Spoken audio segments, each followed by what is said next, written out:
ಅಜ್ಜಿ ಮಾಡಿದ ರವೆ ಲಡ್ಡು ಅಂದರೆ ಯಾರಿಗೆ ತಾನೇ ಇಷ್ಟ ಆಗಲ್ಲ ಹೇಳಿ. ನನಗಂತೂ ತುಂಬಾ ಇಷ್ಟ ಆಯಿತು. ರವೆ ಉಂಡೆ ಮಾಡೋದನ್ನು ಕಲಿಬೇಕು ಅಂತ ತುಂಬ ದಿನದಿಂದ ಅಂದ್ಕೋತಾ ಇದ್ದೆ. ಹೇಗೂ ಅಜ್ಜಿ ಇದ್ದಾರೆ, ಹೇಳ್ಕೊಡ್ತಾರೆ ಅಂತ ಮಾಡೋಣ ಅಂತ ಅಂದ್ಕೊಂಡ್ರೆ ಅವರೇ ರವೆ ಉಂಡೆ ಮಾಡಿಬಿಡೋದಾ.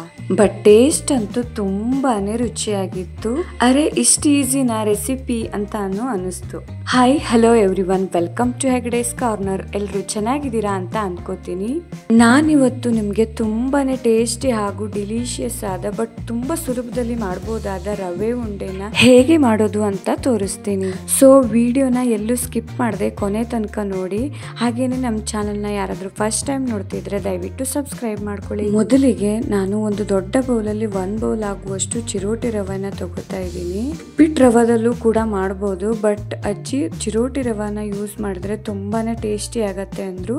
ಹಾಗಾಗಿ ನಾನಿಲ್ಲಿ ಚಿರೋಟಿ ರವಾನ ಯೂಸ್ ಮಾಡಿದ್ದೀನಿ. ರವಾನ ಎಷ್ಟು ತಗೊಂಡಿರ್ತೀವಲ್ವಾ ಅಷ್ಟೇ ಸೇಮ್ ಅಳತೆಯಲ್ಲಿ ಸಕ್ಕರೆನೂ ತಗೋಬೇಕು. ಅಂದ್ರೆ ಈ ದೊಡ್ಡ ಬೌಲಲ್ಲಿ 1 ಬೌಲ್ ಆಗುವಷ್ಟು ಸಕ್ಕರೆ ಕೂಡ ತಗೊಂಡಿದ್ದೀನಿ. ಮೊದಲಿಗೆ ಒಂದು ಪ್ಯಾನ್ ಅನ್ನ ಬಿಸಿ ಮಾಡಿಕೊಂಡು ಆ ಪ್ಯಾನ್ ಅಲ್ಲಿ ಚಿರೋಟಿ ರವೆನ ರೋಸ್ಟ್ ಮಾಡ್ಕೊಳ್ಳೋಣ.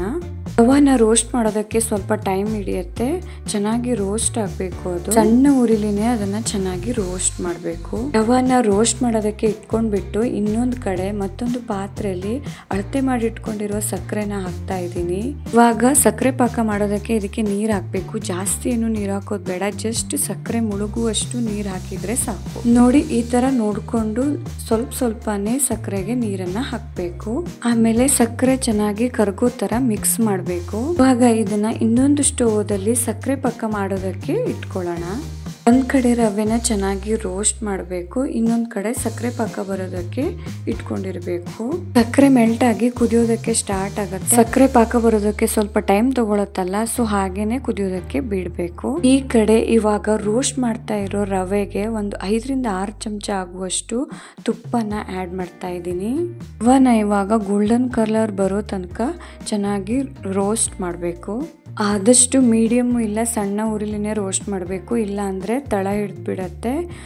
ನಿಮಗೆ ಬೇಕು ಅನಿಸಿದ್ರೆ ಇನ್ನೊಂದು 2 ಸ್ಪೂನು ತುಪ್ಪನ ಇವಾಗ ಹಾಕ್ಬೋದು.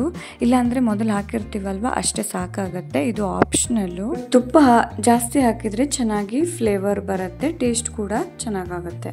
ನೋಡಿ ಅಜ್ಜಿ ಹೇಗೆ ಎಷ್ಟು ಸೀರಿಯಸ್ ಆಗಿ ರವೆ ಲಡ್ಡು ಮಾಡೋದ್ರಲ್ಲಿ ಬ್ಯುಸಿ ಆಗಿದ್ದಾರೆ ಅಂತ. ನಾನು ಜಸ್ಟ್ ಹೆಲ್ಪರ್ ಅಷ್ಟೇ, ಅವರೇನೆ ಮೇನ್ ಆಗಿ ರವೆ ಲಡ್ಡುನ ಮಾಡ್ತಾ ಇರೋದು. ಸಕ್ಕರೆ ಪಾಕ ಇವಾಗ ಚೆನ್ನಾಗಿ ಕುದೀತಾ ಇದೆ ಅಲ್ವಾ, ಅವಾಗಲೇ ಸ್ವಲ್ಪ ಏಲಕ್ಕಿ ಪೌಡ್ರನ್ನ ಇದಕ್ಕೆ ಹಾಕ್ತಾ ಇದ್ದೀನಿ.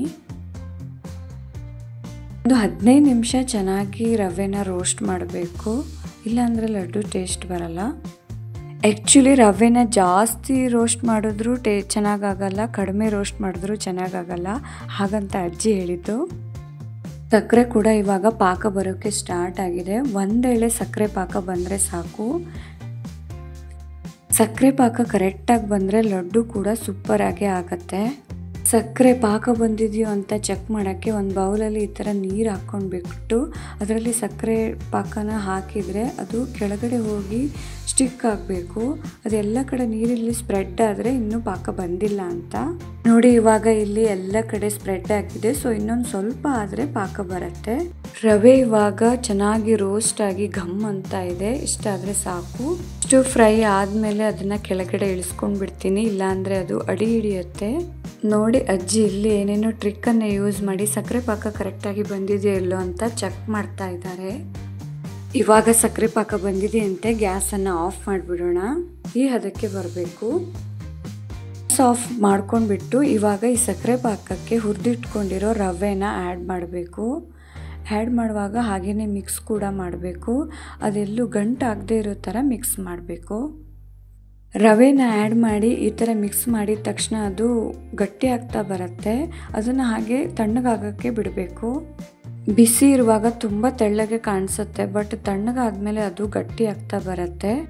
ನೋಡಿ ಸ್ವಲ್ಪ ತಣ್ಣಗಾಗಿದೆ ಇವಾಗ, ಎಷ್ಟು ಗಟ್ಟಿಯಾಗಿದೆ ಅಂತ. ನಮ್ಮ ಕೈಲಿ ಮುಟ್ಟಕ್ಕೆ ಆಗತ್ತಲ್ವ, ಅಷ್ಟು ಬಿಸಿ ಇರುವಾಗಲೇ ಇದನ್ನು ಸ್ವಲ್ಪನೇ ತಗೊಂಡು ಇನ್ನೊಂದು ಪಾತ್ರೆಯಲ್ಲಿ ಹಾಕ್ಕೊಂಡ್ಬಿಟ್ಟು ಅದನ್ನು ಅಲ್ಲೇ ಕೂಲ್ ಮಾಡ್ತಾ ನಾವು ಕಟ್ಟಬೇಕು.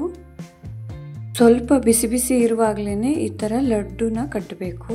ಸಪೋಸ್ ಗೊತ್ತಾಗದೆ ಸ್ವಲ್ಪ ಜಾಸ್ತಿ ಪಾಕ ಏನಾದರೂ ಬಂದಿದೆ, ಕಟ್ಟೋಕೆ ಬರ್ತಿಲ್ಲ ಅಂದರೆ ಸ್ವಲ್ಪ ಬೇಕಿದ್ರೆ ಹಾಲನ್ನು ಹಾಕಿಬಿಟ್ಟು ಕಟ್ಬೋದು.